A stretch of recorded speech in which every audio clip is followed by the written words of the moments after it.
Hi there everybody, so today we're going to look at Venn diagrams, how they look, the notations and all those kind of things, and how to sort data into those typical groups. So a Venn diagram is literally a bunch of circles where overlaps represent both groups.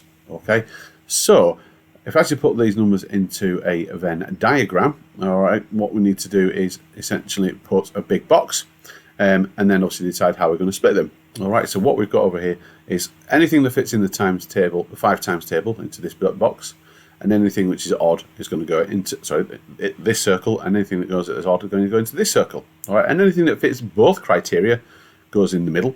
Anything that doesn't fit either of those criteria goes on the outside. All right, this little swirl over here just represents everything, essentially, all the kind of data. So you might kind of see that represented somewhere on the line. Nothing to worry about. It just means it represents every part of the data. So we're going to put the numbers in. So 10 is going to go into the 5 time table. It's certainly not odd. Okay. 3 is going to go into the odd column, isn't it? All right, because it's odd.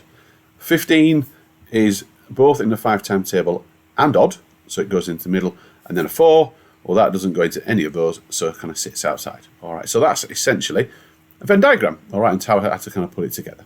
Okay, so you've got 2 criteria, or maybe 3, but it tends to be 2. And obviously your overlap is what both happens, and then the bits in between.